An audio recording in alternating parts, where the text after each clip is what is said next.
ABC Jeff here again. Yes, another video, same day, blah blah blah, same shirt, yada yada. If you've been watching recent videos, you may be thinking that. And if you haven't seen the recent ones, it said I was doing multiple videos. But anyway, this is basically going to be one album that came in the other day. A great album, but I wanted to go ahead and show a little bit of the collection for this band, because what it is the label is little by little reissuing everything on vinyl again. Many of these never before on vinyl, and most of them are updated, and so great stuff. I got Hammer of God by Mortification. Mortification is an Australian early thrash, grindcore, death metal at times. They have changed stylings many times over the years. Kind of as music changes, they've changed a little. They've always been on the more extreme side. Great stuff. This is the latest reissue.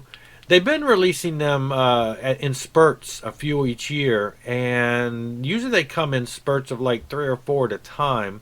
There were like 3 at this time. There was this one and 2 other ones on different colors that had previously been reissued already, which I'm going to show.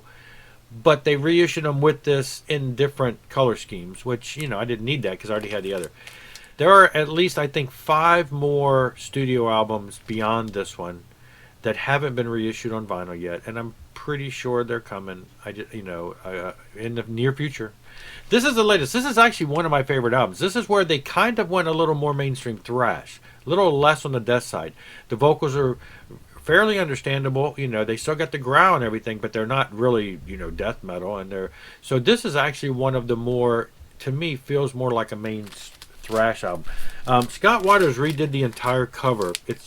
You'd have to see the original. It was almost more like a drawing, but it was very cool. But now he's actually made it into more of a 3-dimensional type. You could tell that's more of a computer graphic design.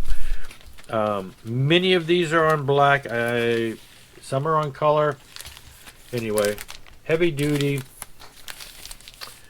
Great stuff. And again, this is one of my favorite. There's a handful of albums that really stand out to me as just being, I like them all, but a little more favorite. I just showed that already.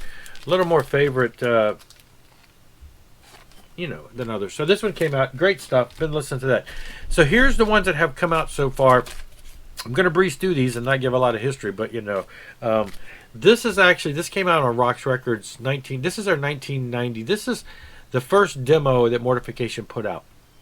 Mortification kind of spawned out of the band Light Force, which was another band that the bass player was in. The bass player became the singer. He started Mortification with some different guys. Grindcore, death metal in the early days. This was reissued. It wasn't the first to come out because it came out years later, but it was on cassette. I had the cassette back in the day. It was entitled Light Force Break the Curse. Then they reissued it and put it on vinyl. So great to have that. This was their first album.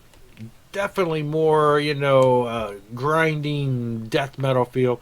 This cover was a little too graphic for the Christian market because these guys do come from a Christian background, and so when it was marketed in the Christian, it had a black. It was like the CD had this on it, but then it had black shrink wrap on it. So, one of their more brutal albums.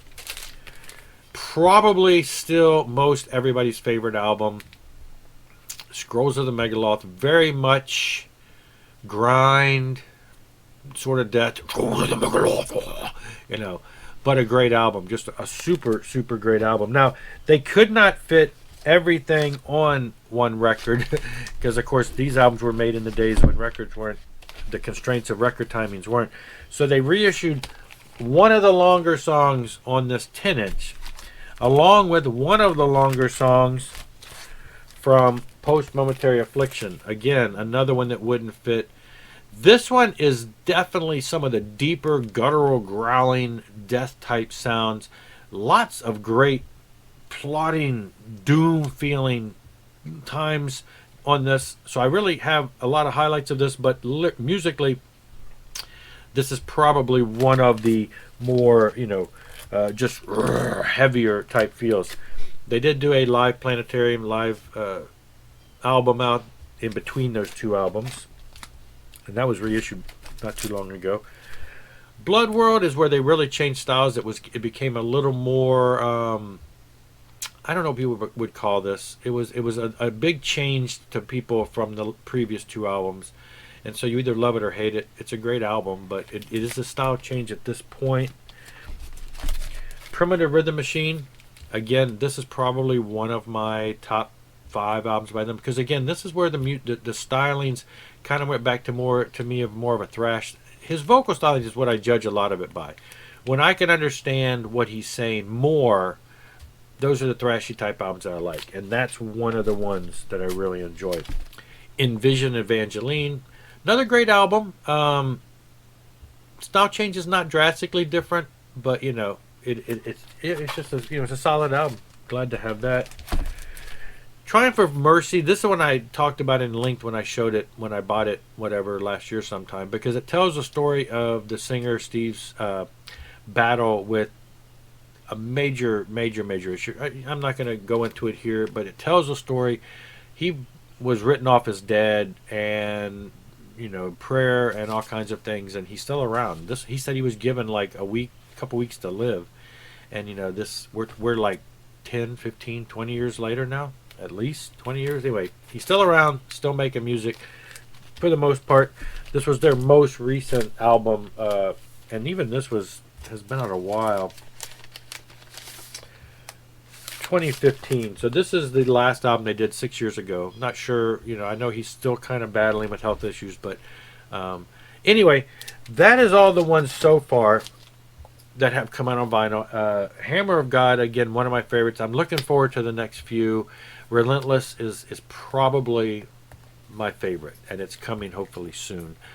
So yeah, there's, like I said, there's 5 more studio, not including any of the live ones that they've released in the past few years, the last 10, 15 years. But I'm looking forward to it. Hope they come soon. Hammer of God was the latest, and I'm glad to have that. That's all for now. I just wanted to give you a rundown on that. Thanks a lot for watching, and I will see you later. Rock on. Rock hard.